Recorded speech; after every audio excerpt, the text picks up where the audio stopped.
Hello, everyone, and welcome. Today, there's a special edition of the Biz Bruja podcast because I have a lovely, lovely, beautiful sister, hermana, bruja, shamaness, healer, reader, spiritual psychologist, all around badass, beautiful mama, Anita Kopacz.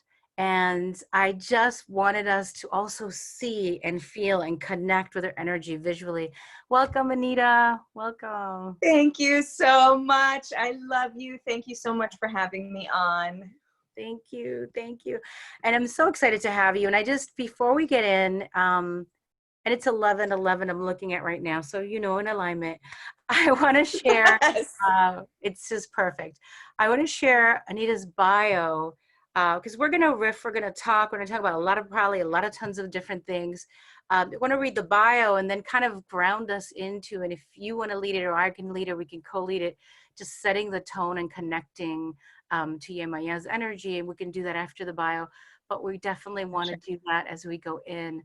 So Anita's bio is, Anita is a pleasure alchemist, a spiritual psychologist, award-winning writer, and activist. She was editor-in-chief of Heart and Soul magazine for 5 years. Before that, Anita was the managing editor of Beauty Sense magazine.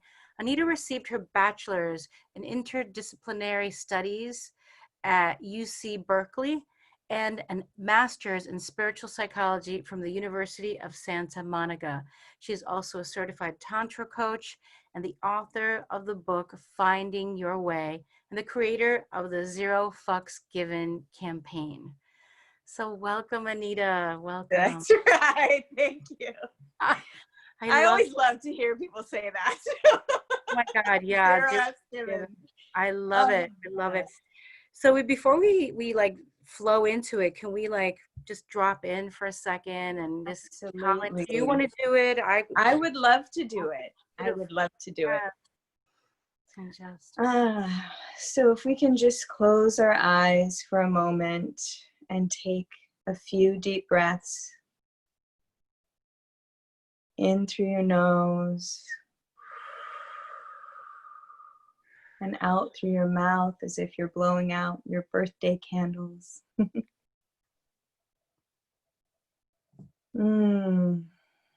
And in your mind's eye, I want you to imagine that you're standing in a beautiful ocean, about waist high. The weather is perfect. The water is clear. And as you feel the waves, your hips begin to sway. And your body begins to remember. Begins to remember your connection to the Divine Mother, to the sacred feminine, to a Shakti energy. And as your hips move from side to side, it awakens every cell in your body to all the senses around you.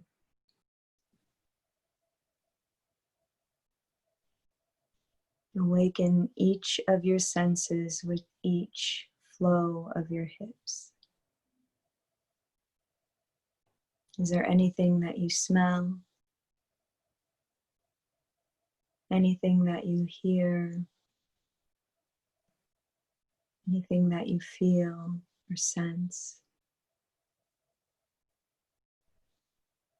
You breathe that in and take a moment to really connect with the water and see if she has a message for you right now. Just take a moment.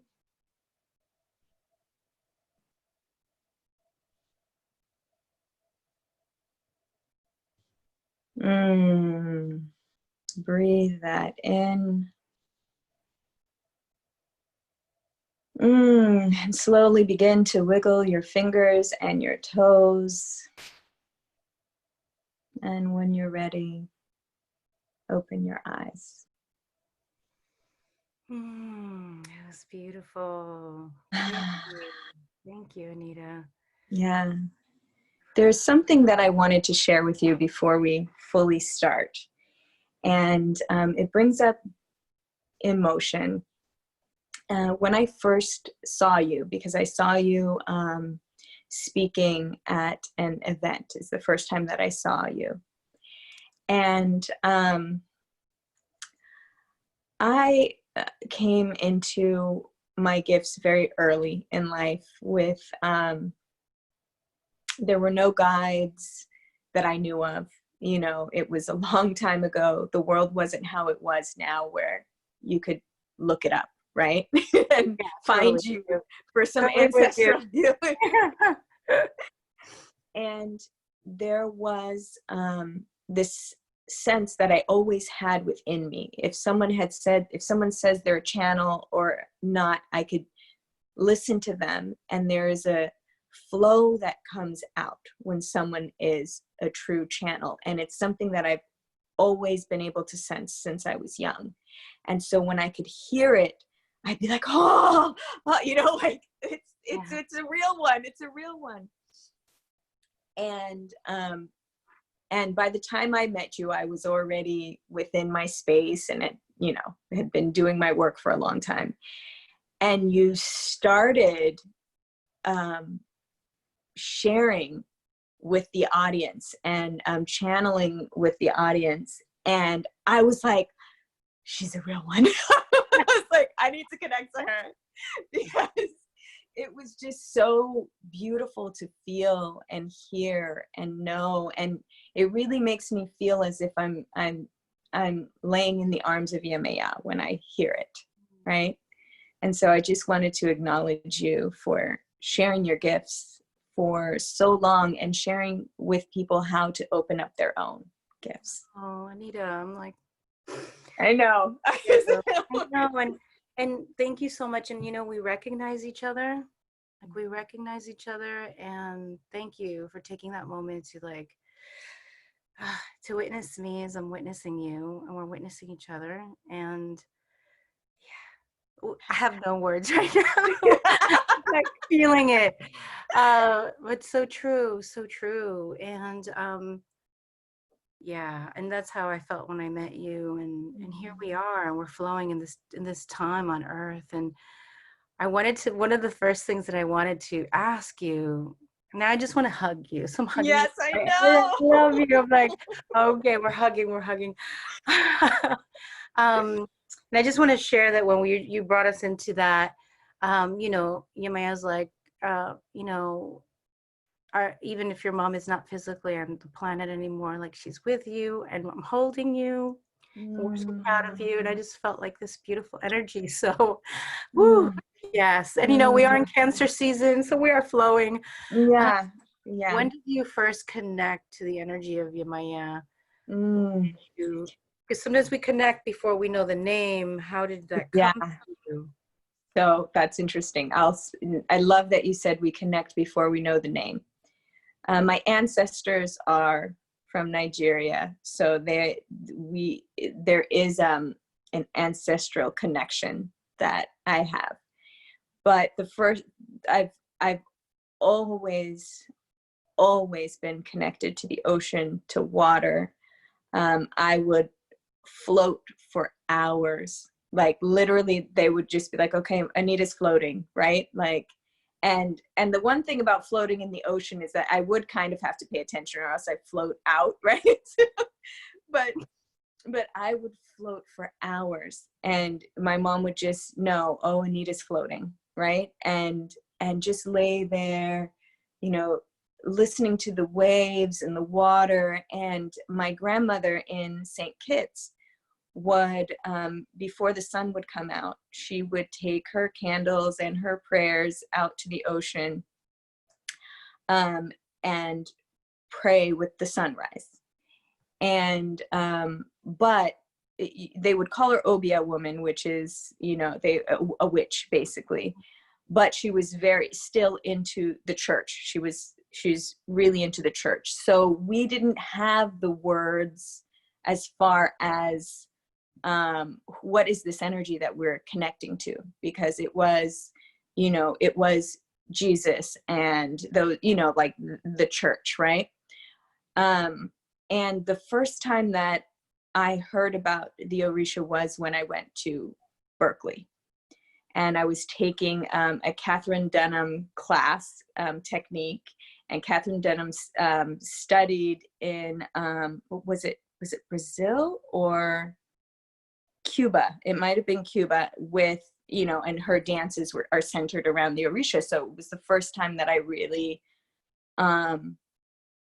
really learned about them, right? And Oshun, I connected to Oshun at first. And I was like, oh my gosh, she's me, like yellow is my favorite color. And I love honey. And if anyone doesn't know, I know I'm going straight into the Orishas, but the Orishas are, they're basically like goddesses from the Yoruba originated from the Yoruba in Nigeria. And so, she was the sweetness of life and honey and sensuality and dance.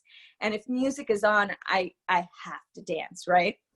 So there was this instant connection to Oshun, and for a long time. And things, there's so many magical things that have happened that within it that I can't even say, like the amazing things that have happened. And I've said the story of my one of my best friends who is now passed. He was a priest of Oshun, and I was in New York City. Now this is one of my best friends from California, because I go back and forth New York and California. He was one of my best friends in California. I had moved to the city. I'm in my apartment in Harlem, and I'm hearing drums next door. And I don't know if you've heard the story already, but I was hearing these drums, and I'm like, literally, it felt like the drums were connected to my heart and they were pulling me next door. And I am like, Ivana, my sister is Ivana. I'm like, Ivana, do you think they would think I'm weird if I go next door? And Ivana's like, I don't think they would think you're weird, but it is kind of strange, you don't know them. And I'm like, oh my gosh. And it was like a struggle to not go. I finally decided to not go, right? Which is not like me. Usually if I'm feeling something, I do it. Yeah. And, but I really was like, there was a part of me that's like, they're going to be like, who is this crazy girl that's like, I hear the drums, I want to come dance, right? Yes. And so the next day, I go outside, and my best friend was actually with me. And I did have a big yellow shirt on. I was pregnant, and this man comes out. He's an older Black man. He comes out of the apartment, or it's a brownstone, comes out, and he says, is your name Anita? And I was like, oh my God, how did you know? Right? He's like, no, it's not like that. It's not like that. He was like, your friend Lee is inside. And I was like, Lee? I was like, what? And I go, and he's in this corner. It's his birthday, right? His Orisha birthday. He's in this corner, like gold all around, white and gold, and dressed in this beautiful, and he's literally glowing. And I was like, Lee? And he was like, I saw you through the window. And I was like, oh my gosh. And so we're like, what the, like, magic, right? This is someone I know from California. I'm in this big yellow shirt. His godfather comes up, and Lee's like, this is Anita. So I had given him a reading in California, and his godfather got mad at me, was like, not to me, but to him, was like, you cannot get readings from anyone else, outside of the religion. And he got mad, right? So I walk in with this big yellow shirt, pregnant, glowing, probably the same type of energy.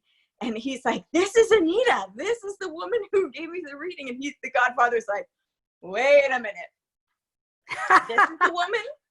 and she just happens to be here next door on your birthday, and, you know, in yellow, looking like Oshun walking in, you can get a reading from her anytime. Oh my God. No, it's so good. It's so good. So magical. And so I think for me, one thing that I do is that I ask for my lessons to come in the most magical, sweet ways. And it's not always. Absolutely. Absolutely. No. And I wanted to share something as you were speaking, is that when we are open and we ask, we receive, and we're always being guided. There are signs, there are symbols, there's that book, there's that person, there's that word. I remember that. So I heard about the Orishas when I was a teenager, just because, so coming from Argentina, from South America to the United States, my mom, so my family is like several generations of intuitives and mediums, not necessarily connected to Yoruba or Santeria as a practice, but Espiritismo comes from there, Spiritism, Yes. right? Europeans may have taken it over and called it Kardec and all this other stuff, and but it comes from Africa, as we all do. And so as we came into the United States, my mom started seeing readers who were Cuban, Puerto Rican, Dominican. And so at a young age, I was sitting there at 6 years old, seeing, you know, hearing stuff. And we know too that sadly, when Africans were brought over, that their religion was syncretized, right? They had to hide their religion into Santeria and Candomblé and many other, and Voodoo and other names. And so they started to change. Like at the heart of it, it all comes from the same place, but it started to transform, to adapt, right? Yes. And I just remember, so it's been in my heart, like my mom had, but again, it was the saint that they had on this altar, right? As opposed to, let's say, a representation. But I can say this, that it's been a part of my life in that way. And I was having fibroids. Fibroids were suddenly growing. And, you know, that's the area of a shoe in the womb. And I was traveling in Argentina, a place where back then it wasn't known for a lot of Yoruba traditions. Now we see it coming out. It was there all along. It was just like hidden, right? Underground. It was Right. underground. So, and all I did, and I knew that Oshun was like, you know, the owner of this area. So all I did every day on my phone, in my earbuds, as I was going from doctor to doctor in Argentina, because I got all these pains and suddenly I had to like have doctors see me, is I just kept playing like her drums. So I kept playing and I was like kind of crying inside. I didn't want to get a hysterectomy. And my mom and dad had hired somebody to drive us there. And then they said, look, just no talk about anything in the car. We just don't know who you hire. We don't, and you know, in other countries, sometimes you get kidnapped, things happen. They might think you have money, you don't. You're like, how am I going to pay that ransom? Who knows? My parents were just like, we're just, you know, simple middle-class people from the United States. So we never talked about anything in the car. But one day my parents stepped out of the car and the gentleman in the front seat turned around and goes, I could get in so much trouble and lose my job. And I had dark sunglasses on at the time. And so I, you know, lifted them up to look at him. And he's like, so please, don't say anything, because I do need my job. I'm like, no, I promise you. He's like, I'm a priest of Chango and I feel like I have to help you. I know. And I was like, right. And I just started crying. I was like, I was heard. And he said, and my wife is a priestess of, well, yeah, something's going on with you, something big, like you're not talking about it. And I feel like we have to. And so they wound up doing a ceremony for me and it was beautiful. Oh my gosh. I know. And I was like, you know, my mom's like, you don't know these people. What if they take you somewhere? And at that point, my mom, you know, was trying to, and she's a very deep woman, but she was trying to like cheer me up by getting me shoes, getting me like cute clothes. And I'm like, I don't need the cute clothes. I need a healing, mama. And the universe and God and the Orishas have sent me these beautiful people. And I wound up going somewhere and it all happened. And I remember they wrapped me up in this yellow cloth and I did not lose my womb. You know, I did not lose. And I mean, and it was like a 6-month pregnancy belly at the time when I finally got the surgery. So it wasn't a surgery right after, but I will always give thanks. And I just honor this energy. even if I'm not initiated into it, even if Yeah. not. And my ancestors also actually come from 3 or 4 different places in West Africa, further back, but they're still there. And I Gosh. feel like every time I've gotten a reading, people are like, by the way, this is not new, girl. You Yeah. got it in Yeah. there somewhere, it got lost, you're coming back. And so I'm just so grateful. And I just wanted to share that too, because don't want to appropriate. Like, it's important not to appropriate and take on something that we don't know anything about. It's important not to like suddenly claim something.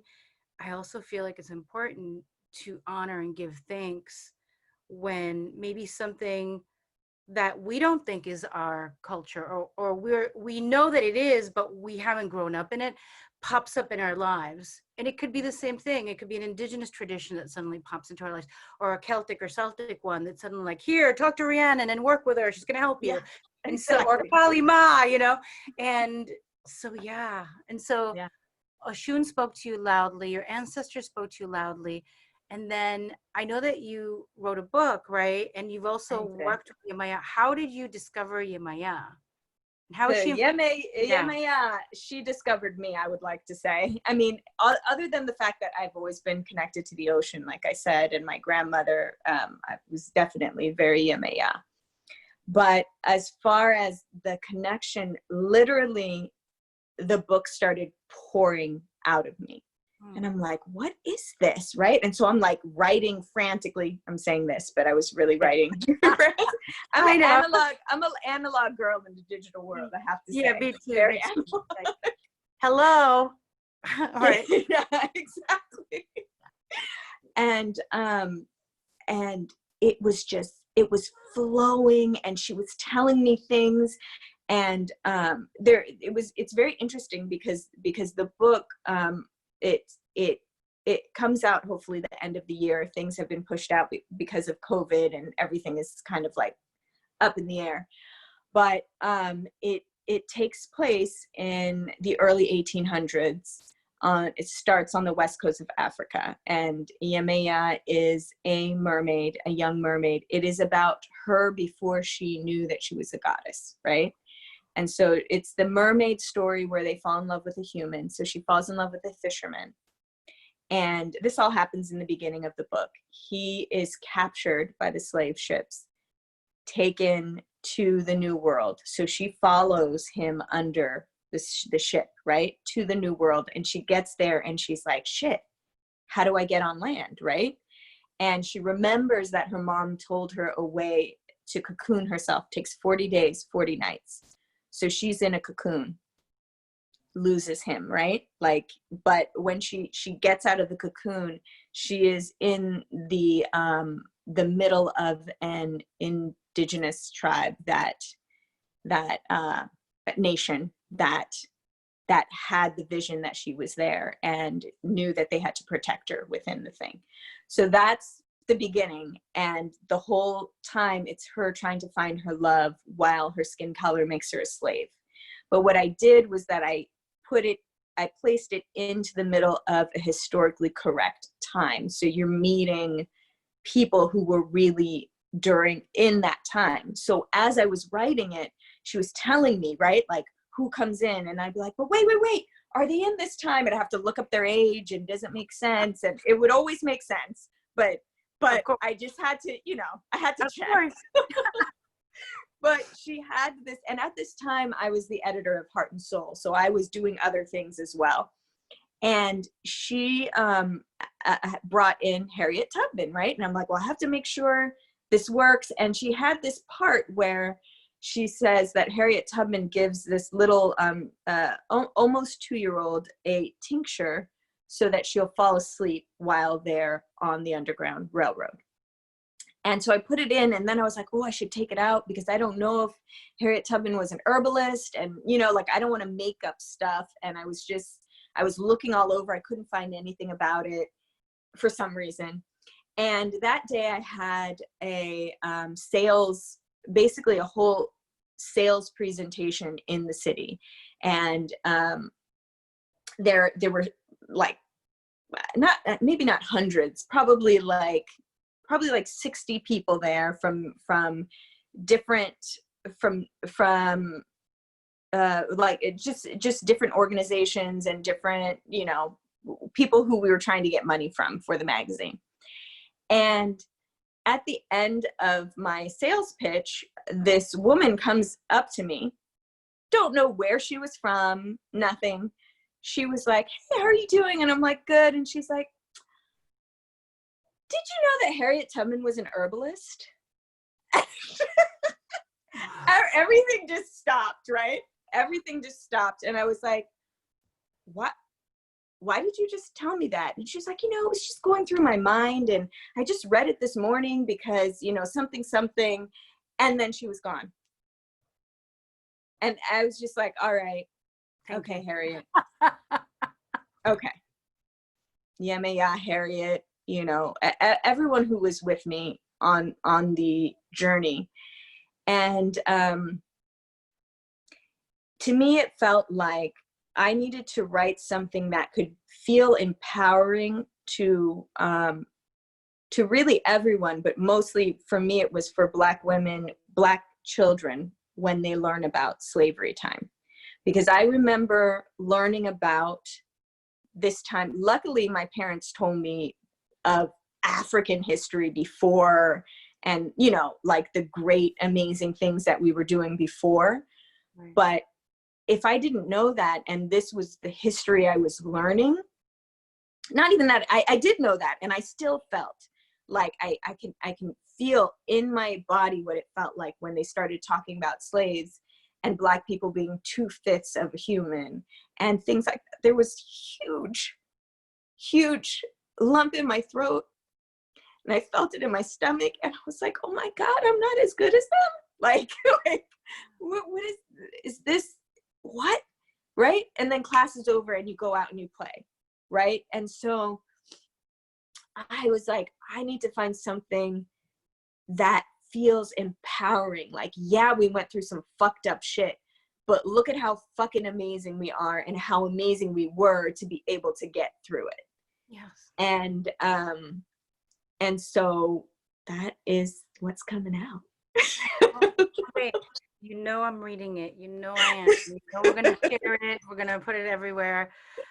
So powerful, so powerful. And how did you manage being the editor-in-chief of Heart and Soul, having a pretty large family, right? You have 3 kids. And you also have like sisters and they have kids, and it's like everybody's down on the farm with the bees. Yeah. And like, you know, it's like, how do you manage this really full personal life?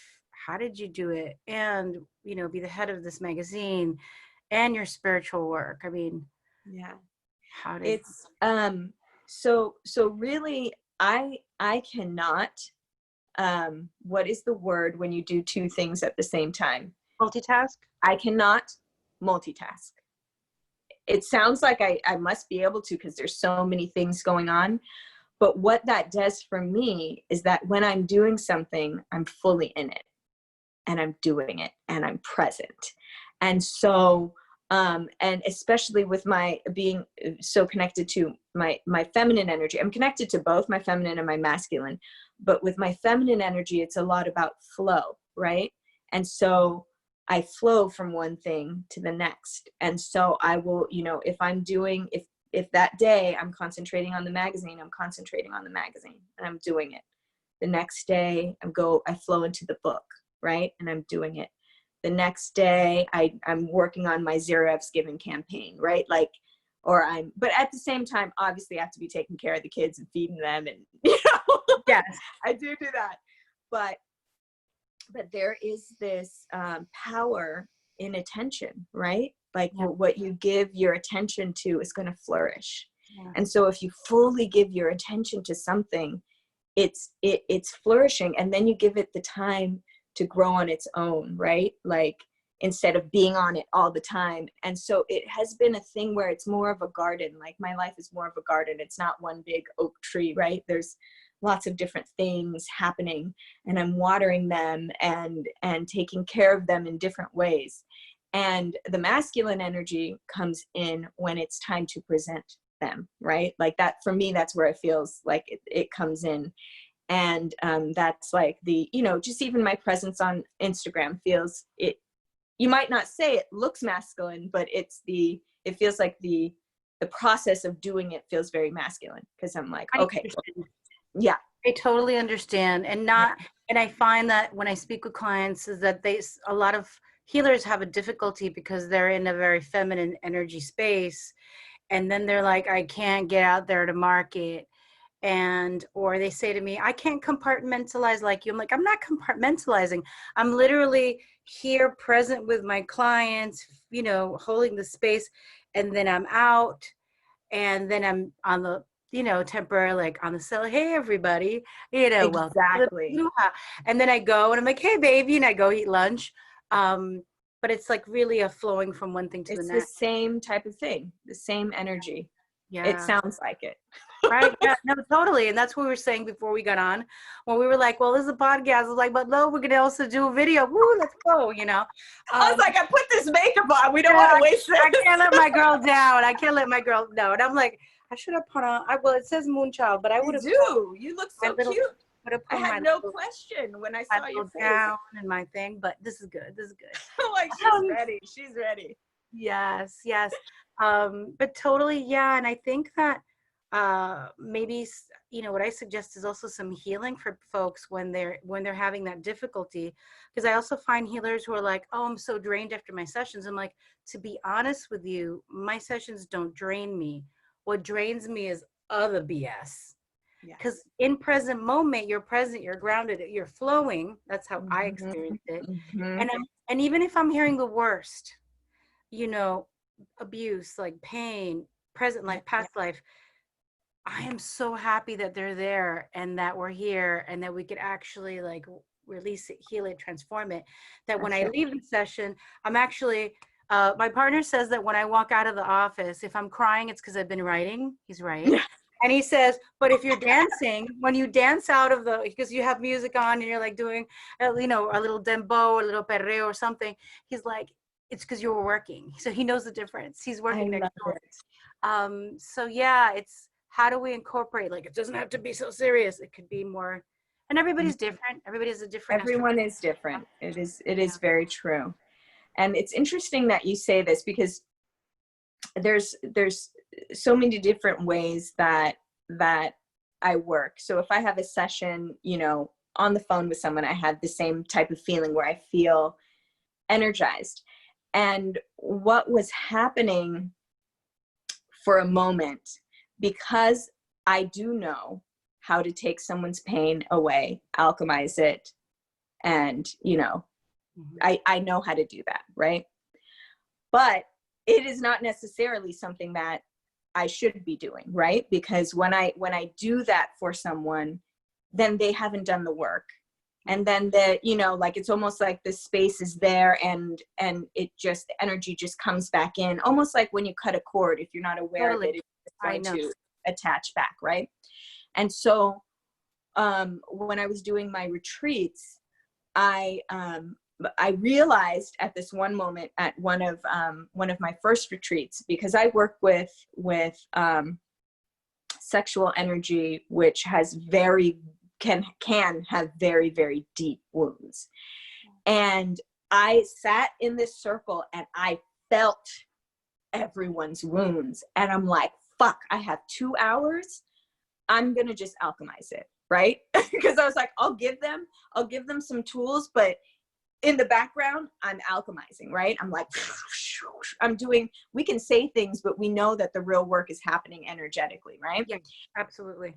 And girl, I was out after that one, like literally sick on the ground. They're like, are you okay? And so that's when I was like, all right, I can't do it this way. And so from then on, my retreats, like, although everyone felt amazing, right? They're like, wow, you know, like they felt amazing, but I'm like on the ground, sprawled out, and I'm like, no. So I was like, you know, every single other retreat I did after, I'm like, here are the tools, right? I'm so glad you brought this up. That's a shamanic thing. Yeah, that's a shamanic thing. And that's something like in my family line too, like we absorb it.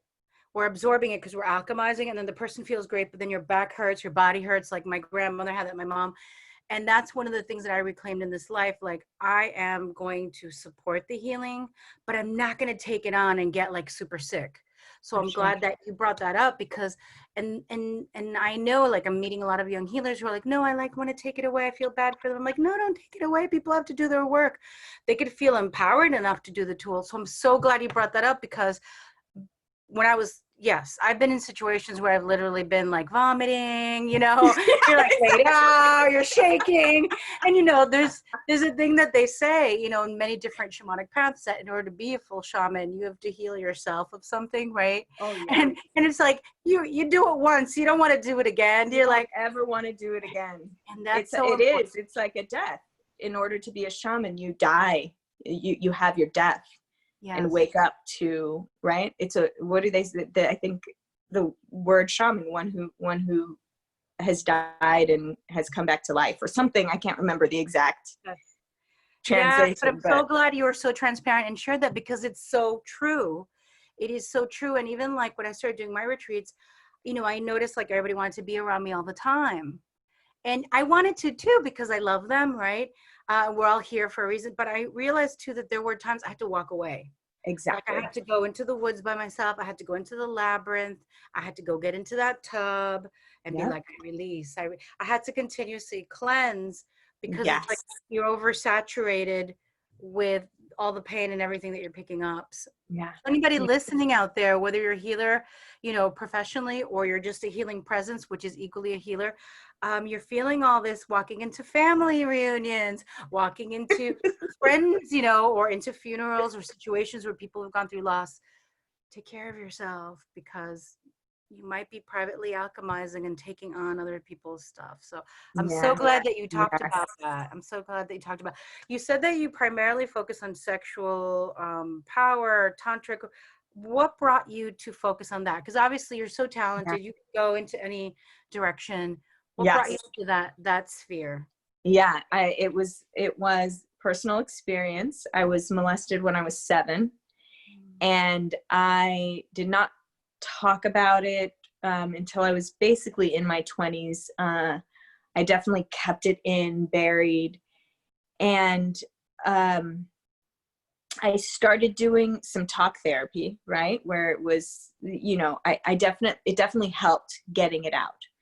But within my sexual life, how it was coming out was I went into the pushing away of any pleasure. I didn't want to have sex, anything that felt too pleasurable, you know, like, no, right? And so I would have flashbacks when I would be with my partner, and I'd just stop. I'd be like, no, right? And like, we'd go to bed, and it would be almost like a standoff. Like, I'd be like, oh God, I hope he doesn't try to have sex with me. Oh, yeah. It was serious, like, because what he thought was, if I don't have sex with him, that means I don't love him anymore. Right. That happens. While that was not my experience, right? I was literally, now looking back, I was literally in this pain circle, right? Like, it was just like I was fighting off sex, right? Like, I do not want to have this. And at the same time, so there were all these things. I mean, I had 3 kids right in a row. I got herpes. I got like all these things that seemed, you know, I was molested. So it was all these things that seemed like, of course, my kids are wonderful, but my body, like having 3 kids in a row, it was intense, right? And so, you know, it felt like, oh my gosh, sex brings pain is what it felt like, right? And really what made me finally be like, I need to heal this. It was pretty late in life, late 30s, that I had this idea. I know. What do you mean? How can I be? You mean yesterday? You mean yesterday? So, I went to one of my friends who was, she did my master's program at at USM, and she was my daughter's dentist, holistic dentist, and she was doing some cranial sacral therapy on her, and she felt something. And so she brought me back to the office, and she said, has your daughter been sexually molested? And I'm like, I hope not. Is she acting like it? And she's like, yeah, she's doing the things that you would think someone would if it happened to them. And then she was like, wait a minute, how old were you when it happened to you? And I was like, I was 7. And she's like, how old is your daughter? And I'm like, she's 7, and she's a Pisces. So Absorbing. She's like, she is going to basically act out your trauma unless you work that shit out. And I was like, oh fuck, right? Like if it was just for me at that point, I was seeming like, okay, I'm going to move through life with holding this burden, right? You know, like I'm strong enough, you know. But then when I saw it with my daughter, I was like, oh shit, I need to work this out.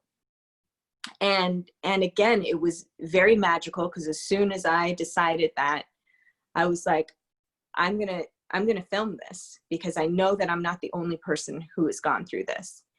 And I told my sister, I told her what the film is going to look like. I'm like, I told her everything. And I was like, and the end is going to be this person who paints women, who paints women who have gone through sexual trauma. And she is a, you know, priestess who heals. And Ivana's like, does this even exist? And I'm like, I don't know if this exists, but this is what I see, right?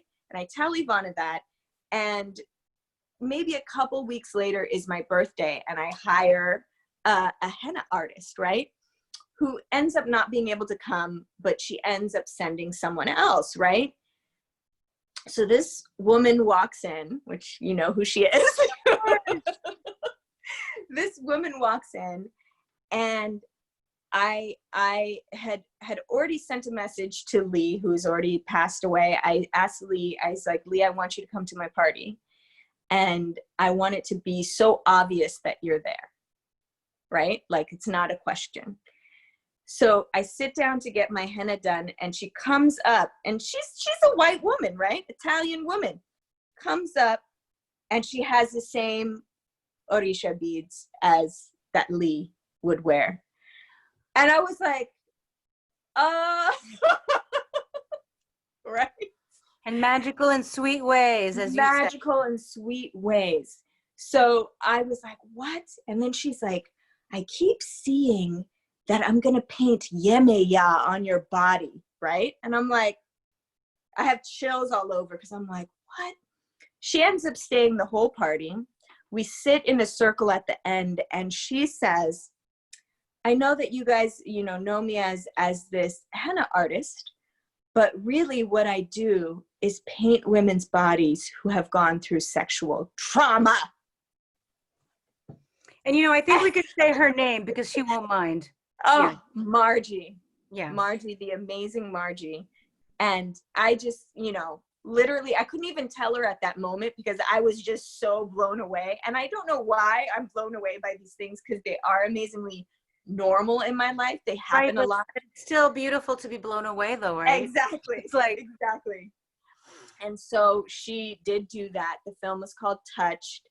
It is not quite available right now, because when I did start showing it, it was I was showing it at in the city, and what was happening is that people were having these huge breakdowns, and I was like, okay, I want to find a way to share it in a more responsible way, especially being a psychologist, because I felt like I was ripping these wounds and then saying, bye, thank you for coming. But I am going to be showing it on, there's going to be a streaming site coming out called iWoman, and they've picked it up. So it will be on there. And so it's figuring out a way to share in that way. so beautiful, so beautiful. So I'm so happy that it's going to be streamed. And what was the name again of where it will be streamed? I Am Woman? It's iWoman. I Will And will be, it's called Touched.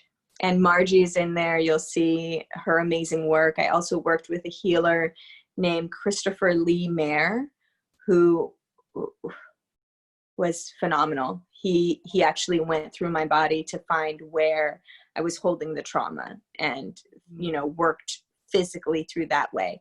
And the reason it's so powerful for me is because sex is like a playground now. Like it's so much fun. I connect with the divine. There's like, it's a completely different ball game. Yeah. And even though I was saying I would run away from sex, I was still having sex regularly. Like, you know, at least 3 times a week was how it was before, right? And so it's not as if, I mean, I do have moments where it's a lot more than that, but I do it when I want to do it now. If I do not feel like it, I'm very clear, right? Not right now, right? It's not a big deal. He and my partner has gone through his own healing, so he, like, it's really amazing the way it worked, because for sometimes your partners are not going to do the healing work, and you outgrow them, and it's you know, can be an interesting situation at that point.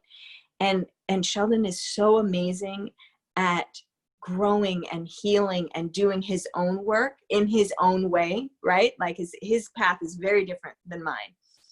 But when I was creating him in my mind, the thing that was number one on my list was someone who was able to evolve and grow.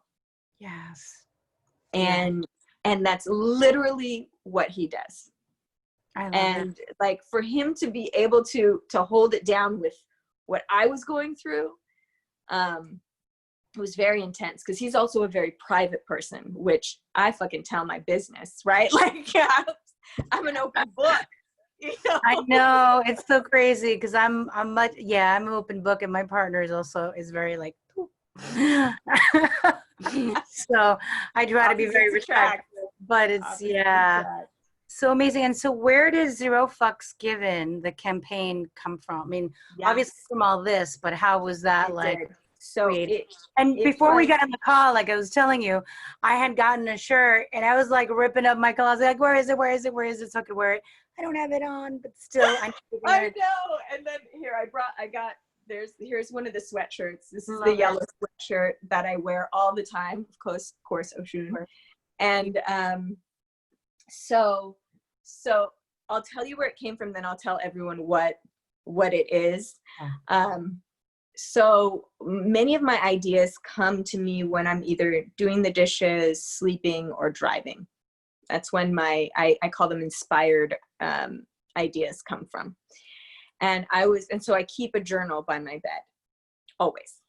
And so I was asleep and I dreamt about it, right? And so I woke myself up, I grabbed the journal, I drew the Zero F's Given sign, and I wrote down, it is a day of giving zero fucks in honor of everyone who was not able to say no, or whose no was not respected, basically. So I wrote it down, went back to sleep.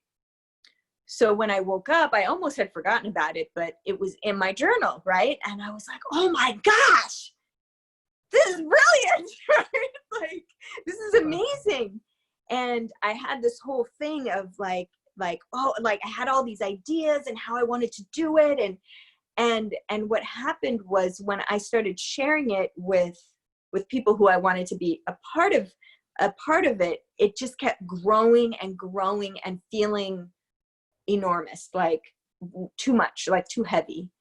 And, you know, because it was like making my, you know, someone said I need to make it a nonprofit, and I was seeing like everything that goes into making a nonprofit, and it just kept getting heavier and heavier and heavier. And I just put it down. I'm like, nope, I'm not doing this shit, right? I got enough on my plate. Yeah. I was like, what the heck is this? And then another moment of waking up from sleep, midnight, it was like, it's time for Zero Fucks. It's time for it. And you're just going to go online. You're going to find basically a company that creates t-shirts where you can raise money for organizations, right? And you're going to give the money to you know, so the organization I give it to is the Center for Safety and Change, which I'm on the board of. So I was like, well, let me see if that exists.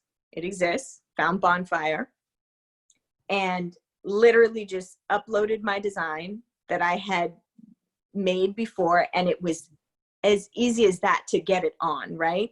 But then I did this whole thing where I was like, I'm gonna find a whole bunch of celebrities and influencers to you know, we're gonna have it on 11/11. It was last year, 11/11/19, where we all wear the shirts and say what it's about and say where the money goes and everything. So, you know, we did it. There was all these stories that came out, you know, people, you know, BET, TV1, like a lot of different people wrote stories about it. So it was just really, it was a really beautiful day, right? Because it's 11/11, then I'm seeing all of this, and it hit me. I was like, oh my gosh, the little 7-year-old that was so scared for someone to find out is now like, here, everybody see,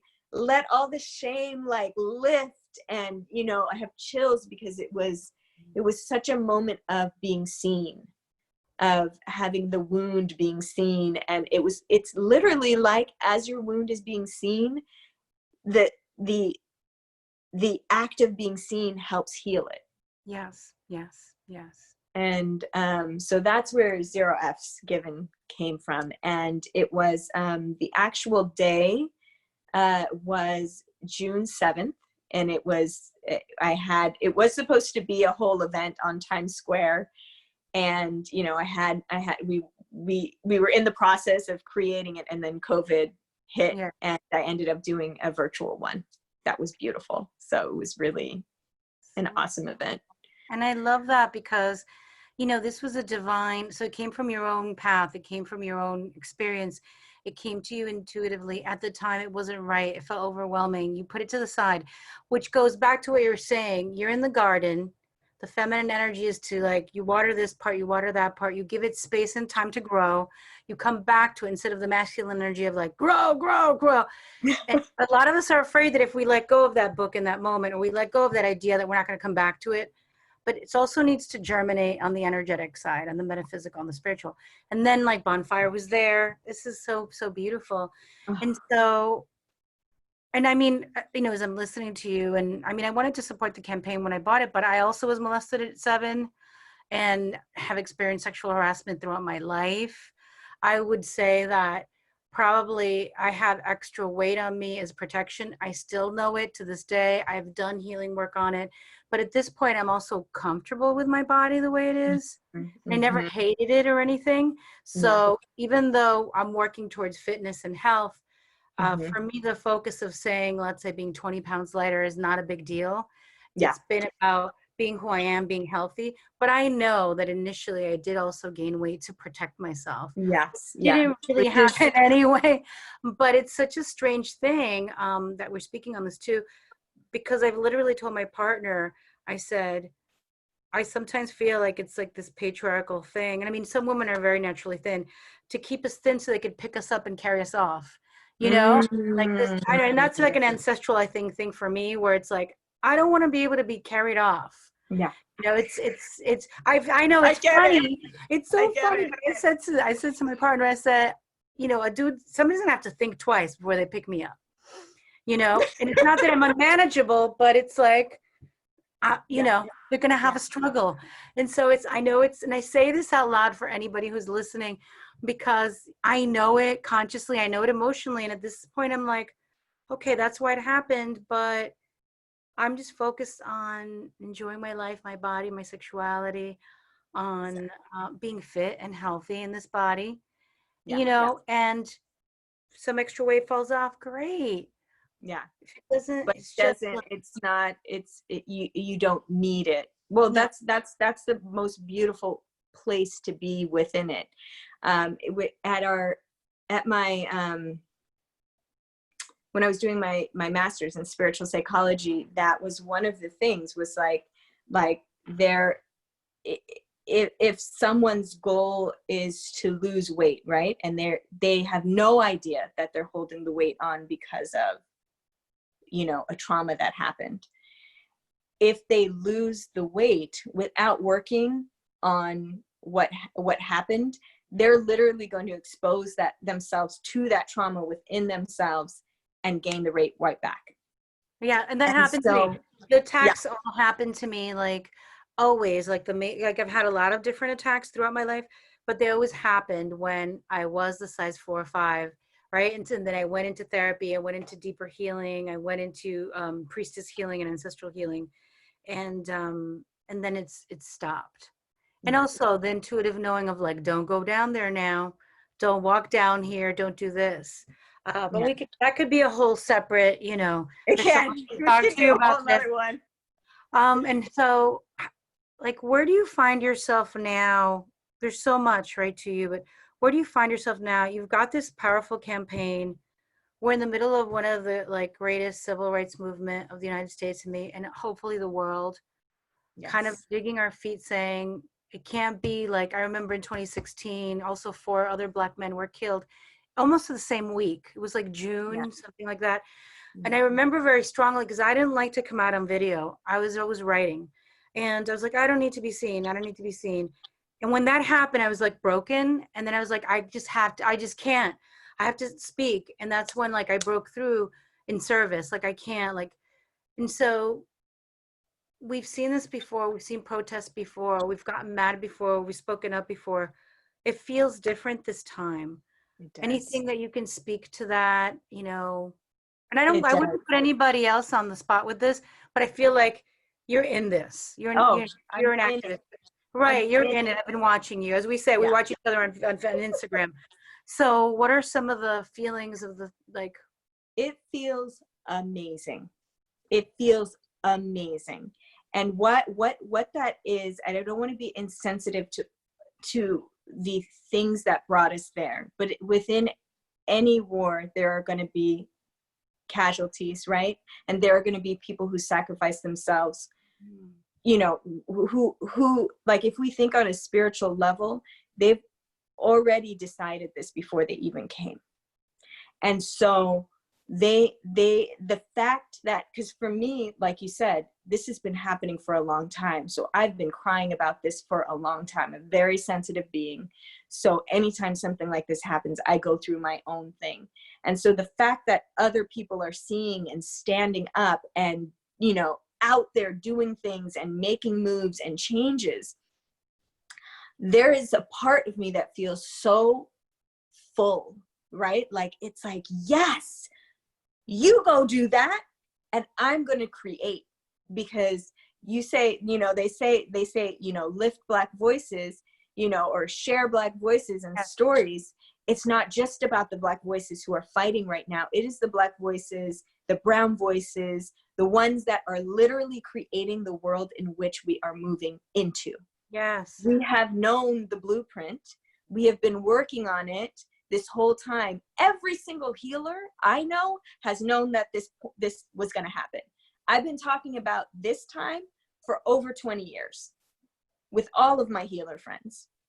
We didn't know exactly what it was going to look like. I didn't know it was going to be, like, COVID and all of that. But I knew that the time was coming, and I knew it was coming soon. I was telling, I'm also, within the Goddess Wisdom Council, there's five of us that do the retreats around the world.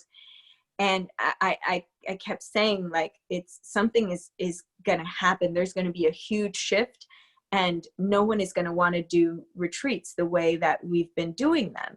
I was like, and I kept feeling like, because we had a Miami retreat that we were supposed to do. And I'm like, I don't think, even though we had people signed up and everything, I was I had the Mexico retreat. I know, at the same time. It's like, I was like, I don't think it's going to happen. You know, like, what are you talking about? I was like, and in my head, it felt like no one's going to come, but it's because there's a huge shift that's happening. And it just didn't make sense in my head. So I didn't even, you know, like I would just stop saying it, but we all felt something. We didn't know what it was. Yeah. So this is not new for a large group of people. And there's this feeling that I feel that, that a lot of us have already, I can feel it in my throat, gone through the depths of, you know, I don't like to call it depression because it feels like an underwater, right? There was a whole group of us that went through it right before this. And we were coming out of it as this was coming onto the world. So we were literally on the wave that's like, oh, you know, everyone else is like falling apart, you know, like what's happening? Well, we're like, woohoo, right? But Exactly. we're not going to share that because, Right. or some people, we are sharing it now. But at first I was kind of hesitant because I'm like, well, this feels amazing, right? Like everything is falling off. All of a sudden I'm not doing this thing on Times Square. I don't have to fucking work with the city. I don't have, like, I was letting go of all these things that my spirit really didn't want to do, right? And it's just like, to me, it feels like there is a group of us, a large group of us that is living years ahead, right? And so because we already went through what the collective is going through right now, as far as depression or whatever the thing is that they're feeling through this time, right? We've already gone through that. And now we are living in the world that has been created, right? Like, so our mind or our spirit is living in this world that's coming next. Yes. And so some people might call it heaven on earth. Some people, you know, whatever it is. And so now that my spirit is in that place, I'm like, all right, what do I need to create in order to inspire the minds, the souls to live in that place? So that's where I'm like, let's be in our labs right now. Those of us who know what's coming next, let's be in the labs creating what is going to inspire people to be in that place. I love that. I love that. And I'm so glad that you shared that, because I also was holding back in that we were talking about this right before that people have, oh my God, I don't know who I am anymore. I don't know. And I'm like, I don't feel like that at all. I feel I was like, woo, I was born for this. Buckle up. Dun, dun, dun, dun, dun, dun, dun. And then it's like slow and like you're riding. You're not going to fall off. But if you fall off, you automatically pop back on. It's like, it's been, you know, when I say this, I don't say this lightly. Like also my retreats, international and local, were shifted. I lost my coaching clients in March. So I have a multi-level where I'm always teaching classes in English and Spanish. I have retreats going and I have coaching clients that sign up for a certain amount of time. That is what assures my income coming in. I've supported myself all my life, even now with my partner, that I know that I'm getting my 5 or 6 or 7 or 8 or more grand, whatever, a month to pay everything. Well, they fell off because they lost their business. They lost their job, like things happen. But then I sat there and I was like, I've been through worse, you know, because I had gotten laid off, crawled out of a car accident. Like all these things happened to me in 2012, right? Lost my love. At one point was like really practically homeless, then created a business, hit 6 figures my first year, like this. And I'm like, okay, how do I serve? What do I need to do? And it was like, and I don't teach Reiki online, right? Like I've been doing Reiki for, I don't even know, 20 something years. I use it every day, energy healing. I use it even when I don't call it Reiki, because it is, and we all have that birthright. But I was like, wait, what better way than to support people at home who need a self-care technique? And then I did a pay what you can. 100 people came through in 4 different sessions. So it was very like, you know, even before we came here, I was like, okay, pivot. We're going to do it now in a video form. That's what I've been like, okay, what do I need to do? Well, Vanessa, if you're going to be on this podcast, offer the $97 ancestral healing. Boom, they get sold out. So it's been just like riding the wave.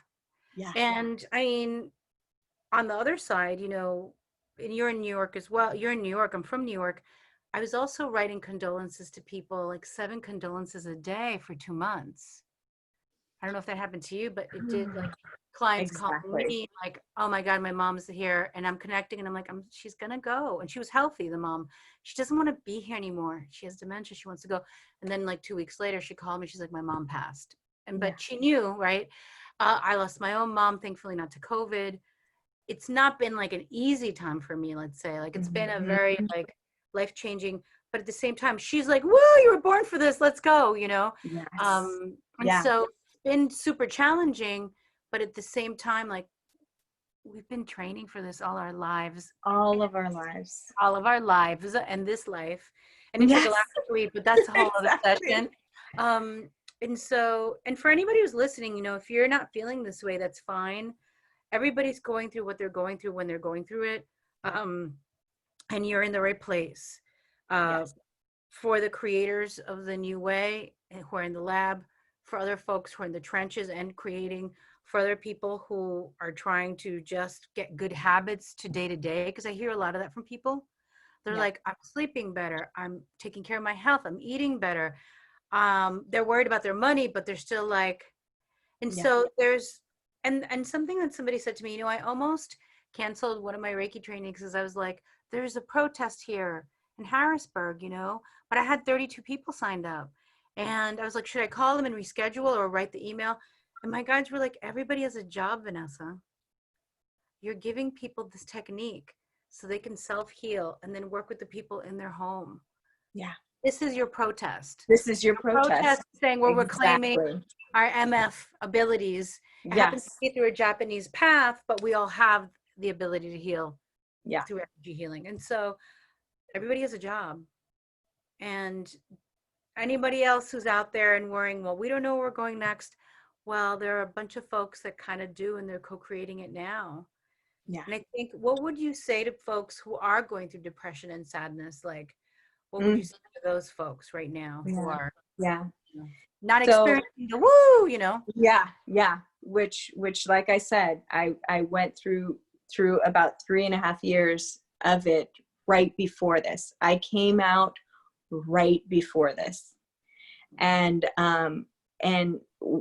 for me, what helped me was my circle of women. And so we literally would meet, I mean, on the phone Mhm. every week, every week. And you know, for this particular circle was someone, you know, the ones that I would do the retreats with, but it can be just a group of women that you connect with, and you just give each other the talking stick, right? Where it's not about giving advice. It's like, okay, this person talks for 5 minutes, everyone speaks for 5 minutes, you know, open up with a grounding the way we did, maybe pull a card, speak. Yeah, everyone gets to speak for 5 minutes, and that's it. Or you could have feedback, or, you know, it's really about just that connection. And that's literally how I made it through, because it I didn't see that it was going to end anytime soon, and 3.5 years is a long time of feeling underwater, you know. Yeah. Where, you know, I would still go through my day doing everything, I was still working, doing all this stuff, but with this heavy feeling, right? And what I realized, because I was always speaking to my ancestors, I would just say, what is going to help me?